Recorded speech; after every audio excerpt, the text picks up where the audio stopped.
Iran पर Israel के हमले 13 जून से शुरू हुए हैं। अब तक दोनों के दरमियान जंग का सिलसिला बदस्तूर जारी है।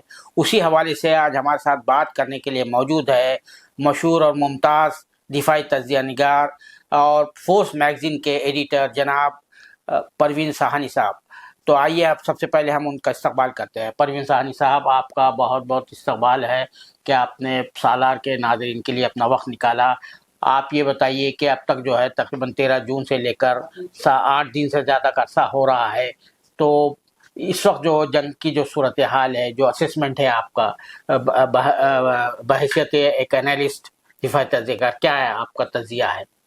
देखिए, ऐसा है कि पहले तो इजराइल ने ईरान की कैपेबिलिटी को ठीक तरीके से उसका समझ नहीं लिया, अंडर एस्टिमेट किया, पहली बात। दूसरी बात यह है, अभी जो इजराइल में जो नेतन्याहू साहब हैं, वो पूरी कोशिश में लगे हैं किसी तरह प्रेसिडेंट ट्रंप को मैं सीधा लड़ाई में ले आऊं।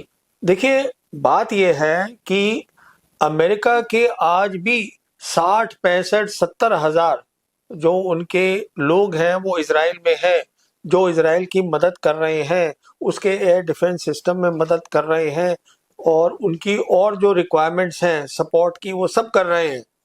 पर नेतन्याहू ये चाहते हैं कि किसी तरीके से ये अमेरिका को हम डायरेक्ट इस लड़ाई के अंदर ले आए, तो उनका ये है सारा। तो इसलिए वो 13 तारीख को जो हादसा हुआ वो इसलिए हुआ कि हमने शुरू कर दिया है, तो ठीक तरीके से असेसमेंट नहीं किया। उधर से ईरान की तैयारी है। अब ईरान की तैयारी इसलिए पता नहीं चल रही थी क्योंकि हम लोग सुनते हैं वेस्टर्न प्रेस को, अमेरिकन प्रेस को, इजरायली, ये वो, तो वो प्रोपेगेंडा बहुत हो रहा है। तो ईरान कोई आम ताम ताकत नहीं है, उसकी तैयारी है। तो अभी सारी बात यहाँ अटकी पड़ी है, दोनों की जंग चल रही है, इजराइल की और ईरान की, और प्रेसिडेंट ट्रंप को बहुत अहम फैसला लेना है, जो वो कह रहे हैं 2 हफ्ते के बाद लूंगा, कि क्या अमेरिका डायरेक्ट लड़ाई में आएगा ईरान के साथ नहीं, क्योंकि अगर वो आएगा तो लड़ाई बदल जाती है। हम वहां पे हैं अभी। तो अब तक जो कुछ हुआ है, जिस तरह से एक बहाना बनाया कि ये जो इसका जोहरी असला है, न्यूक्लियाई जो वेपन्स है, जैसा कि इराक के मामले में हुआ था कि वहाँ पर मास डिस्ट्रक्शन के जो है हथियार है, असला है, और इराक की ईंट से ईंट बजा दी गई। अब ईरान के साथ भी वही मामला किया जा रहा है। तो ये जो प्रेटेक्स्ट इस्तेमाल किया गया है, एक जवाब इस्तेमाल किया गया, इसको आप किस तरह से एनालाइज करेंगे? देखिए, इसको जो उनकी अपनी ट्रंप की जो डायरेक्टर नेशनल इंटेलिजेंस है तुलसी गैबर्ड, उन्होंने 5 महीने पहले कांग्रेशियल हियरिंग में कहा था कि इनके पास असला नहीं है, मतलब न्यूक्लियर वेपन्स नहीं बन रहे हैं। जो डायरेक्टर जनरल IAEA के हैं उन्होंने कह दिया कि नहीं बन रहे हैं। कहने का मतलब ये है कि वो एक बहाना है, बात असले की नहीं है कि आपके पास न्यूक्लियर वेपन बन रहे हैं कि नहीं बन रहे हैं। बात यह है कि इजराइल चाहता है, और जो इजराइल के सपोर्टर हैं अमेरिका में, वो चाहते हैं कि ईरान को तबाह किया जाए, ईरान की जो सैन्य शक्ति है उसको तबाह किया जाए, उसकी न्यूक्लियर फैसिलिटीज को तबाह किया जाए, जिससे कि पूरे रीजन में, जिसे हम वेस्ट एशिया कहते हैं, दबदबा हो जाए इजराइल का। तो इनका ऑब्जेक्टिव ये है, इनका एम ये है। अब सवाल ये है कि ईरान जो है वो 2003 जब इराक हुआ था वो एक अलग बात थी। उस समय इराक के टाइम में 2003 में अमेरिका अकेली दुनिया की ताकत थी। आज वो नहीं है बात। आज अमेरिका है, चाइना है, रशिया है, दुनिया बदल गई है। तो अब ये बात ट्रंप साहब को समझ में आ रही है धीरे धीरे, इसलिए उन्होंने 2 हफ्ते का ये वक्त मांगा है। समझने की कोशिश कर रहे हैं कि अगर अमेरिका की फोर्सेस डायरेक्ट लड़ाई में आती हैं ईरान के साथ, तो चीन क्या करेगा, रशिया क्या करेगा, क्योंकि वो बहुत कुछ करेंगे। तो नेतन्याहू जो है वो इस समय कमजोर लग रहे हैं, जो उनके सपोर्टर्स थे वो कमजोर लग रहे हैं, क्योंकि पूरी उम्मीद थी कि प्रेसिडेंट ट्रंप जो है एकदम फौरन शामिल हो जाएंगे, वो नहीं हुआ। अच्छा, तो इस समय हालत जो है, जैसे जैसे एक एक दिन बढ़ता जाएगा, मेरी असेसमेंट ये है कि ईरान की पोजीशन तगड़ी होती जाएगी, इजराइल की उतनी कम होती जाएगी। उसका कारण क्या है कि ईरान को बहुत सपोर्ट है, ईरान ने खुद जो है अपनी अंडरग्राउंड बहुत फैसिलिटीज बनाई है, उनके पास बहुत सारी न्यूक्लियर ये क्या बोलते हैं मिसाइल्स हैं, अलग अलग तरीके की क्रूज मिसाइल्स हैं, बैलिस्टिक मिसाइल्स हैं, हाइपरसोनिक क्रूज मिसाइल्स, बहुत तरीके की मिसाइल्स हैं और उसको बनाने की क्षमता भी है। जबकि दूसरी तरफ जो है उनके पास इंटरसेप्टर जिसे बोलते हैं रोकने वाले, वो खत्म होते दिख रहे हैं। तो उनकी डिपेंडेंसी बहुत ज्यादा है। और साथ साथ क्या है, जैसे एक एक दिन हो रहा है, पूरी दुनिया जो है और स्पेशली जो अरब और मुस्लिम वर्ल्ड है वो सब समझ रही है कि हमें ईरान के साथ खड़ा होना है। तो ईरान की जो वो है स्टैंडिंग वो मजबूत हो रही है।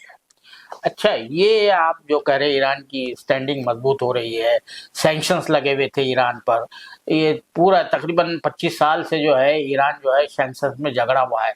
इसके बावजूद इन्होंने जो है ये हाइपरसोनिक मिसाइल वगैरह जो जिस तरह से किया, मैं बीबीसी पे पढ़ रहा था तो ये बताया जा रहा है कि बहुत हैरत की इजहार किया जा रहा है। तो इस पर आप किस तरह से आप इसको देखते हैं? ये देखिए ये ईरान जो है एक बहुत पुरानी सिविलाइजेशन है पर्शिया, ये आम ताम नहीं है इजराइल की तरह की बन गया 48 में आर्टिफिशियल स्टेट की तरह जी। आप समझे बात को? उन लोगों में जो है एक अलग वो है। और दूसरा क्या है, उनकी मदद भी मिली है बहुत, रशिया ने मदद करी है, चीन ने मदद करी है, तो ये सब उनको मदद भी मिली है। जैसे मैं आपसे कह रहा था दुनिया बदल गई है जी। और उसमें ईरान का जो ओहदा है वो आज जो है ग्लोबल लेवल पर है, क्योंकि वो ब्रिक्स का मेंबर है, वो एससीओ का मेंबर है और आज वो खड़ा है चीन के साथ और रशिया के साथ ब्रिक्स के अंदर कि किस तरीके से हम जो नया सिस्टम लाए, पेमेंट सिस्टम, ये डॉलर को हटा के कुछ और लाए। कहने का मतलब ये है कि आज जो है जो ईरान है वो एक ग्लोबल फ्रेम में है। इजराइल जो है वो कुएं के मेंढक की तरह वो वेस्ट एशिया को ही सिर्फ देख रहा है, दुनिया में ईरान ऊंचा चला गया है। अच्छा, पहले सदर ट्रंप ने कहा कि सरेंडर करो, जो जिस तरह से ट्वीट्स कर रहे थे, जिस तरह के बयान आ रहे थे, बहुत ही प्रोवोकेटिव स्टेटमेंट आ रहे थे। अब ये कह रहे हैं कि 2 हफ्ते का वक्त दीजिए, तो क्या वजह क्या है इसके पीछे? क्या ईरान की जो आप जैसा कह रहे हैं इसको प्रोफाइल बढ़ गया है? तो देखिए ये वजह ट्रंप साहब खुद हैं। ट्रंप साहब की आप पूरा देख लीजिए वो क्या करते हैं। वो खड़े खड़े कोई फॉरेन पॉलिसी की बात कर देंगे, आधे घंटे में मुकर जाएंगे, थोड़ी देर में उसको उल्टा कर देंगे। तो ये अब इंसान का एक कैरेक्टर है। अब वो अमेरिका के प्रेसिडेंट भी है तो ये बात तो फिर झेलनी पड़ेगी। तो उनकी बात जो कि कोई खास जो वो कहते हैं एक वक्त पे वो कभी भी बदल सकते हैं, कोई खास अहमियत है नहीं। और इनफैक्ट वो किस तरीके से उनकी पूरी जो टीम है वो उसका साथ चलती है, अभी वो भी एक अचंभे की बात है। अब आप इतने बड़े मुल्क के और ताकत के प्रेसिडेंट हैं तो आप जो भी बात कहें सोच समझ के कहें। ये थोड़ी ना होता है कि पहले आप बोले अनकंडीशनल सरेंडर, फिर कहें अब मैं 2 हफ्ते बाद सोचूंगा। अब 2 हफ्ते बाद क्या सोचना है, वो सोचना ये है कि अब उनको लोग बता रहे हैं, बाहर के लोग, कि भाई सुनिए आप, ये जो है चीन और रशिया जो है बहुत, आप ये भी आ जाएंगे लड़ाई में किसी ना किसी तरीके से जी, किसी ना किसी तरीके से, और वो मजबूत करेंगे ईरान को। तो आप सोच समझ के अमेरिका की फोर्सेस को वहां डालिए। और देखिए ये जीते थे ये इलेक्शन बोलते हुए कि मैं पीस टाइम प्रेसिडेंट बनूंगा, मैं लड़ाइयां खत्म करूंगा। अगर आप इस लड़ाई की जिम्मेदारी ले लेंगे तो आप तो वॉर प्रेसिडेंट बन गए। तो ये सारे मसले हैं जो उनको पहले सोचने चाहिए थे। कंट्राडिक्शन जो है इनका। हाँ, मतलब बोल दिया आप अनकंडीशनल सरेंडर, अगर अमेरिका के प्रेसिडेंट बोल रहे हैं तो बहुत बड़ी बात है, पर आपने सोचा नहीं था उस समय। अब आप सोचना शुरू कर रहे हैं तो अब आप वक्त चाहिए। अब आप कह रहे हैं मैं 2 हफ्ते बाद बताऊंगा। अब पता नहीं 2 हफ्ते बाद ये बताएंगे, भूल जाएंगे, क्या होगा। देखिए इस सारे मसले का जो रास्ता है, जो हल है, वो है बातचीत से, वो है डिप्लोमेसी से। जंग इसका हल नहीं है, जंग सिर्फ नेतन्याहू चाहता है। तो क्या वजह क्या है? नेतन्याहू जो है एक तो हमास के खिलाफ, गजा के खिलाफ जिस तरह का वहाँ पे जुल्म और बर्बरियत का एक नंगा नाच हो रहा है, अक्टूबर 2023 से जो है पूरा वो इलाका जो पट्टी है पूरी की पूरी बर्बाद करके रख दी गई। तो इसके पीछे क्या मकसद क्या था कि नया महाज खोल दिया नेतन्याहू ने? कहा यह जाता है कि वो अपने इख्तिदार को बचाना चाहते हैं। नहीं उनकी नहीं, जो ऑर्थोडॉक्स पार्टी जो थी, देखिए हम ना हाँ, उनकी पॉलिटिक्स में नहीं पढ़ते, जी, पर्सनल पॉलिटिक्स में। जी, मसला सारा ये है जी, कि नेतन्याहू का ये एक लंबा प्लान था जी, कि मुझे ये सारी जो ताकतें हैं जी, जो मेरे साथ नहीं खड़ी हैं, जो मेरी बात नहीं सुनेंगी। जी, अब जैसे मुल्क हुए जॉर्डन, हाँ, अब ये तो छोटे इन्हीं के अपने ही हाँ, बने। अच्छा, सऊदी अरेबिया हुआ, वो अपना विजन उन्होंने अपना बना रखा है, वो उसमें मसरूफ है, जी, वो उसमें लगे हुए हैं अपना। तो कहने का मतलब ये है कि इन्होंने लेबनान को तबाह किया, पहले इराक को तबाह किया, सूडान को तबाह किया, लिबिया को तबाह किया। इनको लग रहा था कि ईरान भी लिबिया उसको हम तबाह कर देंगे, जी, पर ईरान अलग है। जी, तो यहाँ पर आके वो फंस गए हैं। जी, जैसे मैं आपसे कह रहा था, जी, बेसिकली वो चाहते हैं कि इस पूरे रीजन में जी, मेरा दबदबा रहे, जी, और वो नेतन्याहू ये चाहते हैं कि मैं किसी तरीके से, देखिए वो 2 स्टेट सोल्यूशन के खिलाफ है जी, पैलेस्टाइन में। जी, तो वो चाहते हैं, जो ये कर रहे हैं ये जेनोसाइड है, ये कोई लड़ाई नहीं है कि आप जो है बच्चों को और औरतों को आप खाना नहीं उनको रोका जा रहा है। अब ये किस तरीके की बर्बरता है, ये हो क्या रहा है? जी, और अब ये तो दुनिया को खड़ा होकर बोलना चाहिए कि क्या हो रहा है। इनके साथ कौन खड़ा है? अमेरिका खड़ा है इनके साथ। तो ये गलत है ना ये आप जो इनोसेंट है आप क्यों उनको हटा रहे हैं? कभी याद करिए, पहले ट्रंप ने ये भी कहा था कि हम इन सबको यहाँ से इजिप्ट में डाल देंगे, हम ये कर देंगे। अरे भाई क्या मतलब है, वो उनका जगह है, आप उनको कैसे वहां से निकाल रहे हैं? तो ये जो बातें हैं, ये तो जो अरब और मुस्लिम कंट्रीज हैं, अगर ये एक होते तो आज हम इस कगार पे आते भी नहीं। सही, दिक्कत तो सारी ये है सही, ना। असल हाँ, मसला यही है। मसला ये है। अच्छा, मैं आता हूँ हमारी जो फॉरेन पॉलिसी है वो बहुत ज्यादा जो है तनकीद का निशाना बन रही है, क्रिटिसिज्म का निशाना बन रही है। इंडिया जो है चाबहार पोर्ट की तामीर में जो है बड़ा इन्वेस्टमेंट किया है। ईरान की इंडिया की बड़ी दोस्ती रही है, और ईरान ने एक ऐसे वक्त में साथ दिया था इंडिया का जब जो है वो ओआईसी की तरफ से जो है करारदाद मंजूर होने वाली थी जम्मू कश्मीर के सिलसिले में, और वो दिनेश सिंह को भेजा गया था, बीमार थे, उसी हालत में गए थे, वो ईरान को मनाने गए थे। ये सब बातें आपको याद है। लेकिन आज जो है हम जो है इसराइल के साथ खड़ा नजर आ रहे हैं हर बात में जो है, तो इसको किस तरह से आप ये करेंगे? देखिए, ये हमारी फॉरेन पॉलिसी ने एक पूरा जिसे कहते हैं ना यू टर्न ले लिया है जी, और बेहतरी के लिए नहीं है वो जी। मैं आपके दर्शकों को ये बताना चाहूंगा, आज एक आर्टिकल लिखा है हिंदू में मिसेस सोनिया गांधी ने, उसको पढ़िए आप जी।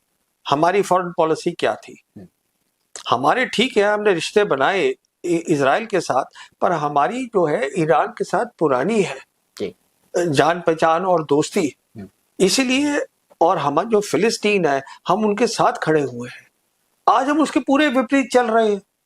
तो कहने का मतलब ये है कि इसमें हमें फायदा हुआ नहीं हुआ, नुकसान हुआ। कैसे नुकसान हुआ?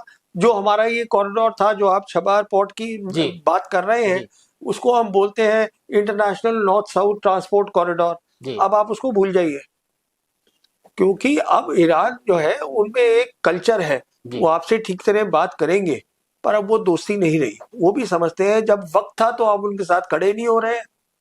तो और दूसरा क्या है कि आपको समझना है इजराइल जो कर रहा है वो गलत कर रहा है। जो इजराइल का प्राइम मिनिस्टर है उसकी पॉलिसी गलत है, और हम जो है हमारी सोच हमेशा रही है कि हम ह्यूमैनिटी के लिए खड़े हो। इसीलिए शुरू से हमारी पॉलिसी जो है बहुत क्लियर रही है पैलेस्टाइन की तरफ। अब आप उसको पूरा बदल रहे हैं, तो इसमें हमारा फायदा नहीं हो रहा है, हम बिल्कुल अलग होते जा रहे हैं। ये असलियत ये है एक गलत पॉलिसी के साथ। तो मैं तो ये सॉरी बहुत देर से बोल रहा हूं कि जो फॉरेन पॉलिसी है अब धीरे धीरे लोगों की समझ में आ रहा है। मेरे को बोलते हुए आज 10 साल हो गए कि हमारी जो मोदी सरकार की फॉरेन पॉलिसी है इसको रिव्यू करने की जरूरत है। और स्पेशली 2019 के बाद जब से कि जयशंकर बने हैं एक्सटर्नल अफेयर्स मिनिस्टर, जयशंकर की जो पूरी सोच है वो उनकी किताब में लिखी हुई है, बाय भारत मैटर्स, उसमें बिल्कुल समझ में आती है ये जो है ये आइडियोलॉजिकली बनाई गई फॉरेन पॉलिसी है। ये वो फॉरेन पॉलिसी नहीं है जिससे देश का फायदा हो। देखिए, फॉरेन पॉलिसी का एक ही मतलब होता है, मकसद होता है, वो ये होता है कि जो हमारे गरीब लोग हैं, आज हमारी देश में 80 करोड़ लोग जो हैं उनको खाना नहीं मिल रहा है। हमारी एक ऐसी फॉरेन पॉलिसी हो जिससे उन लोगों को फायदा हो, उनकी जो डे टू डे लाइफ है उसमें तरक्की हो, वो तभी हो सकती है ना अगर आप ग्लोबल साउथ कंट्री है, आप ग्लोबल साउथ के साथ खड़े होइएगा। आप क्यों वहां वेस्टर्न कंट्रीज में जा रहे हैं जिनकी खुद जो है फॉरेन पॉलिसी गलत है, दिख रही है दुनिया को आज। हम उनके साथ जुड़ के बैठे हुए हैं। ये एक कॉलोनियल माइंडसेट है कि साहब हमको वो गोरे आदमी के साथ दिखना है। अरे बाबा, दुनिया बदल गई है, वो गोरा अब जा रहा है नीचे। मैं ये नहीं कह रहा हूं कि बहुत तेजी से जा रहा है, पर दुनिया बहुत तेजी से बदल रही है। आप समझिए असलियत को क्या है ना, और अपने लोगों के बारे में सोचिए। कल प्राइम मिनिस्टर साहब ने जो कहा, उड़ीसा में कहा कि मैंने भगवान की वजह से जो है दावतनामा ठुकरा दिया। अब ये कहा जा रहा है, बहुत कुछ चल रहा है सोशल मीडिया पर कि भाई आसिम मुनीर को भी दावत दी थी, इस वजह से ये वहां पर नहीं गए, पाकिस्तान के जनरल को जो दावत दी थी एक साथ वहीं जो है। तो ये जिस तरह का फिर उसके बाद जो है जो बयान आया सामने विक्रम मिश्री साहब ने कि जो टेलीफोनिक जो कन्वर्सेशन हुआ है उसका ऑडियो तो जारी नहीं किया गया। तो ये सब ये चीजें हो रही, जिस तरह का हो रहा है मामला। 13 मरतबा तकरीबन कह चुके हैं ट्रम्प साहब कि मैंने सीज फायर कराया, मैंने सीज फायर कराया, इसकी तरफ से कोई जवाब नहीं जाता है। देखिए, मेन बात यह है, मैं अपने प्रधानमंत्री पे टिप्पणी नहीं करना चाहता हूं, पर मैं आपके दर्शकों को एक बात बिल्कुल साफ बोलना चाहता हूं कि हमारी गलत पॉलिसी के कारण, ऑपरेशन सिंदूर के कारण, वो एक बहुत बड़ा कारण था। आज पाकिस्तान का जो प्रोफाइल है दुनिया में वो बढ़ गई है। दूसरी बात मैं आपको बोलना चाहता हूं, हम लोग पाकिस्तान को देखते हैं एक प्रेजुडिस के साथ कि ये दुश्मन है। देखिए, आप एक बात मैं बताना चाहता हूं, कोई किसी का दुश्मन नहीं होता। कल दूसरी सरकार आएगी तो वो दुश्मन नहीं होगा शायद। हमें अपना इंटरेस्ट देखना है, हमें इस बात को समझना है कि आज पाकिस्तान एक स्ट्रेटेजिकली एक इंपॉर्टेंट मुल्क बन चुका है। और जहां तक ताल्लुक है आसिम मुनीर का ट्रंप से मिलने का, तो उसका मैं आपको कारण बता देता हूं जो मेरी समझ में आया है। मेरे हिसाब से ट्रंप साहब को 2 हफ्ते में एक फैसला लेना है, बहुत अहम फैसला, कि मैं इस लड़ाई में शामिल हूं कि नहीं हूं।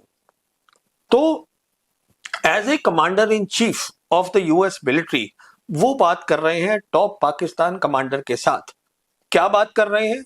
उसको समझ है उस रीजन की, अरब मुस्लिम वर्ल्ड की समझ है, उससे उसकी सलाह लेंगे। ईरान के बारे में उसका क्या नजरिया है वो समझने की कोशिश करेंगे। पाकिस्तान मुद्दत से अमेरिका की सेंट्रल कमांड का मेंबर है, वो उसको भी समझता है। तो कहने का मतलब ये होता है, क्योंकि अब ट्रंप ऐसे लगता है बाहर जैसे आसिम मुनीर टाइप के जो एक्सपर्ट्स हैं रीजन के, उनसे बातचीत कर रहे हैं, औरों से भी बात कर रहे होंगे। तो वो इसीलिए आज शिशुपांज में है कि मैं क्या करूं, क्योंकि उन्होंने पहले अनकंडीशनल बोल दिया, अब वो सोच रहे हैं कि क्या गलत फैसला है क्या ठीक है, क्योंकि ये बहुत अहम फैसला है अमेरिका के लिए और ट्रंप के लिए। तो लास्ट बात मैं आपको ये बताना चाहूंगा कि पाकिस्तान जो है, अगर हम उसको ठीक नजरिए से देखें, हम चीन को ठीक नजरिए से देखें, तो हमें समझ में आएगा कि बहुत कुछ है जो हम मिलके कर सकते हैं। अच्छा, ये बात से बात निकली है सर कि ये चाबहार का मसला तो आपने तस्करा इसके बारे में बता दिया।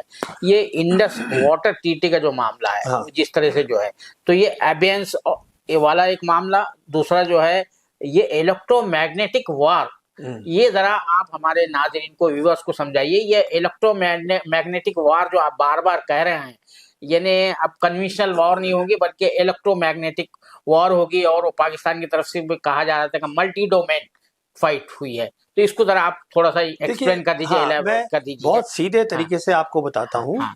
कि अब क्या हो रहा है कि जो लड़ाई है उसमें कंप्यूटर्स आ रहे हैं, जी जिसको हम कहते हैं डिजिटाइजेशन हो जी रहा जी है ना। जी तो इसलिए अब जो कि कंप्यूटर्स आ रहे हैं जी तो जैसी चीजें होती हैं जी साइबर की अहमियत बढ़ रही है, जी क्योंकि साइबर क्या होता है कि जितने भी कंप्यूटर्स हैं और जी जो उनके वो हैं, जो कनेक्टर्स हैं, जी राउटर्स हैं, जी जो भी इंफॉर्मेशन जा रही है उसके थ्रू जाती है। जी उसके बाद जब इंफॉर्मेशन बाहर आ जाती है, जी जैसे खुले उसमें आ गई, जी तो हमारे जो खुला है एटमॉस्फेयर है जी उसमें 7 तरीके की वेव्स होती हैं। जी जैसे एक होती है विजिबल लाइट, हम जी दोनों बात कर रहे हैं जी इसलिए बात कर पा रहे हैं क्योंकि अभी सूरज है, जी अंधेरे में हम बात नहीं कर पाएंगे, लाइट नहीं होगी। जी तो कहने का मतलब ये है कि जी जब हम कम्युनिकेशन करते हैं, जी बातचीत करते हैं जी लड़ाई में, जी तो कोई ना कोई एक वेव होती है, जैसे रेडियो वेव होती है, उसका इस्तेमाल होता है। जी तो ये 7 वेव को मिला के इलेक्ट्रोमैग्नेटिक स्पेक्ट्रम बोलते हैं।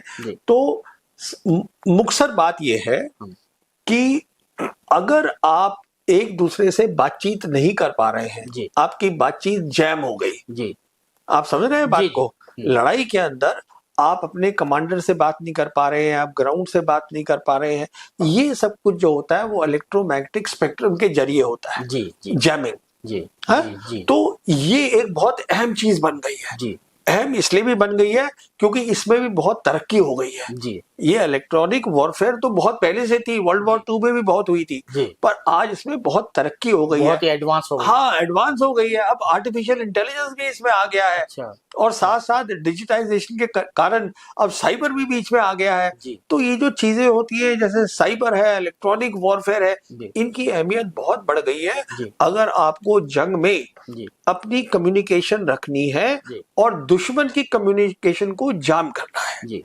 तो इसलिए मैं बोलता हूं, और सब जानते हैं, कोई जी नई बात नहीं है, जी कि जो जंग है, जी ये दोनों चीजें जंग में बहुत अहम होंगी और स्पेस भी बहुत अहम होगा। जी तो 3 चीजें खास क्या हुई, स्पेस हो गया, साइबर हो गया, और ये इलेक्ट्रॉनिक वॉरफेयर जो कि इलेक्ट्रोमैग्नेटिक स्पेक्ट्रम जो होती है जी वो उसके ताल्लुक रखती है। जी। ये है। अच्छा, इंडस वाटर ट्रीटी के बारे में एक जो इबाम पाया जाता है, हाँ, इबाम पाया जाता है, ये आप कह रहे हैं एबेंस में है, यानी सस्पेंड नहीं हुआ है, एबेंस में है।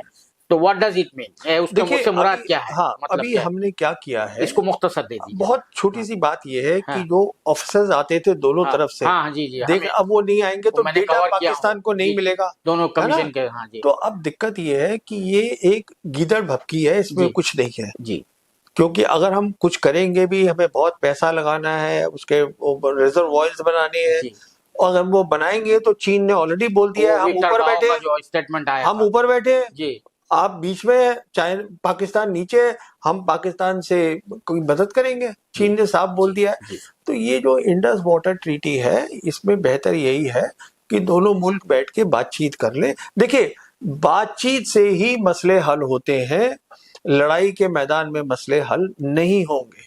ना वहां इराक ईरान में होगा, ना हिंदुस्तान पाकिस्तान के बीच में होगा। हम बहुत जंगें लड़ चुके हैं, जी, कुछ हासिल नहीं हुआ, हम आज भी वही हैं, जहाँ थे वहीं। वही है जहां थे वही है, गुर्बत दोनों मुल्कों में जी है। जी जी, इसमें हमारे कोई को शक नहीं। ये देखना है कि किस तरीके से शांति आए, जी और जी, मसले हैं, मुल्क को गर्वत से कैसे बाहर हमारे भी निकाला जा मसले सकता है। हैं, उनके भी सही मसले सही हैं, सही। बातचीत करिए ना, जी बैठिए बातचीत करिए। वो ये तो नहीं करेंगे हम बातचीत नहीं करेंगे, पर सवाल ये है कि ये तो सरकार को फैसला लेना है हमारी कि हम बातचीत करें कि नहीं करें। तो मसला यहाँ फंसा पड़ा है।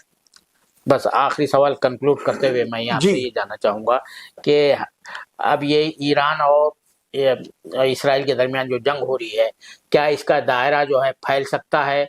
क्या वो जो है, अगर अमेरिका शामिल होता है तो वो जो खलीजी ममालिक में जो अड्डे बने हुए हैं, कतर में है, बहरीन में, जगह जगह है, वो निशाना बन सकते हैं? और हमारी फॉरेन पॉलिसी को क्या, किस तरह से जो है, तो जो हो रहा है, यानी आपने जिसकी तरफ इशारा दिया है, अब उसमें कुछ नजरसानी यानी रिव्यू की जरूरत है या नहीं है? देखिए, अगर 2-3 मिनट में बुक्स सर। जी शॉर्ट में बात यह है, जी अगर अमेरिका डायरेक्टली जंग में आ जाता है जी तो जंग बड़ी हो जाएगी। जी जंग जो है रीजनल वॉर से बड़ी भी हो सकती है, जी और एक बार जब लड़ाई बड़ी हो जाती है तो उसको कोई कंट्रोल नहीं कर जी पाता। जी यही वक्त है कि ट्रंप साहब सही फैसला लें, और दोनों पार्टीज को, जो प्रेसिडेंट पुतिन भी बोल रहे हैं, बिठाइए और बातचीत करवाइए जी और कोई तरीका नहीं है। जी आप समझ रहे हैं मेरी बात को? जी तो यही एक तरीका है और इसका कोई तरीका है ही नहीं। जी डिप्लोमेसी, जी नेगोशिएशन, जी ये करना है हमको। जी। जी और हमारी जो फॉरेन पॉलिसी के देखिए, हवाले से फॉरेन पॉलिसी तो रिव्यू मैं, के सिलसिले में जो बात देखिए कर रहे हमारी फॉरेन पॉलिसी को नुकसान हो रहा है। हैं जी इस जंग के कारण हमारी फॉरेन पॉलिसी को बहुत नुकसान हो रहा है। ये हमारी फॉरेन पॉलिसी, ये जयशंकर साहब ने अपनी किताब में भी इसको समझाया है, why Bharat matters, look west policy. मुझे तो वो खत्म होती हुई दिख रही है। हमारे कॉरिडोर्स बंद हो रहे हैं, हमारे रिश्ते ईरान के साथ कैसे रहेंगे मुझे समझ में नहीं आ रहा है। उनको स्ट्रेटेजिक डेप्थ मिल सकती है हमारे जो बिल्कुल, अमेरिका हमारे साथ नहीं है। देखिए, जी अमेरिका किसी मुल्क के साथ नहीं है, अमेरिका की हिस्ट्री है। जी जी अगर आज दिख रहा है कि वो पाकिस्तान के साथ खड़ा है, वो कल पाकिस्तान के साथ जी भी नहीं होगा। जी जी ये उनकी हिस्ट्री रही है। जी। उसका कारण क्या है? कारण ये है कि वो हमेशा जो है सेकेंड वर्ल्ड वॉर के बाद अपने वो देश को बहुत देखते बड़ी ताकत रहे हैं जी और उनकी भी समझ में नहीं आ रहा है कि आज दुनिया बदल गई है। जी दिक्कत ये है। जी जी जी तो ये बातें हैं आपकी, क्योंकि हमारे जो आप जयशंकर साहब की जो बात कर रहे हैं उनके बारे में लेजर आइज दिखाया जाता है। और वो उनका एक मैंने स्टेटमेंट भी देखा था, we want partners not preachers. वो जो उनका एक बहुत मशहूर जो है जुमला है, we want partners not preachers जो है। तो ये इससे तो जो है फॉरेन पॉलिसी के बारे में जो आप कह रहे हैं। देखिए, मैं कह रहा हूँ ये फॉरेन पॉलिसी ना जुमलों से नहीं बनती। जी पहली बात, जी फॉरेन पॉलिसी में अगर आपको ये देखना है जी आपकी ज्योग्राफी क्या है, आपकी हिस्ट्री क्या है, आपकी नेशनल पावर क्या है, आपके पास कोई और अपॉर्चुनिटी है, आज दुनिया बदल रही है, इन चीजों पे, क्योंकि फॉरेन पॉलिसी का मतलब होता है किस तरीके से आप अपने लोगों की जो जिंदगी है उसको आप बेहतर करिएगा, उसको जंग की तरफ मत ले जाइएगा, ये होता है। बहुत शुक्रिया साला से बात करने के लिए परवीन साहनी साहब। ये थे जनाब परवीन साहनी साहब, जो ये ईरान पर जो हमला किया है इसराइल ने, और इसके जो इम्कानात है, जो खदशात है, उस पर भी तफसीलात बता रहे थे, और भारत और पाकिस्तान के हवाले से भी जो कुछ भी हो रहा है, और हमारी फॉरेन पॉलिसी की भी जो सूरत हाल है, वो कह रहे हैं कि फॉरेन पॉलिसी बड़ी हद तक नाकाम हो चुकी है। और जिस तरह की जो बातें हो रही है हमारे खारजा जो वजीर हैं, मिनिस्टर हैं, एक्सटर्नल अफेयर्स के जो मिनिस्टर हैं, उनके तरफ से जो कुछ भी बयानात आ रहे हैं, उनकी किताब का भी हवाला दिया, तो वो कह रहे हैं कि ये इससे जो है मुल्क के मफाद के लिए काम नहीं हो सकता है। और दूसरी बात यह है कि जो हमारी फॉरेन पॉलिसी है उस पर एक आइडियोलॉजी का खास असर आ रहा है। आइडियोलॉजिकल ड्रिवन वो फॉरेन पॉलिसी बन गई है। खासतौर से ईरान के हवाले से इनका ये कहना है कि जो ये हमारा बहुत ही, ईरान जो है हमारा बहुत ही कदीमी दोस्त है, उसने बहुत ऐन नाजुक मौके पर इंडिया का साथ दिया था। आज जो हम उसके साथ जो सलूक कर रहे हैं, वो ये जो एहसान फरामोशी है वो उसको नहीं भुलाएगा। कैमरामैन जीशान राही के साथ मैं अब्दुल बारी मसूद, नई दिल्ली।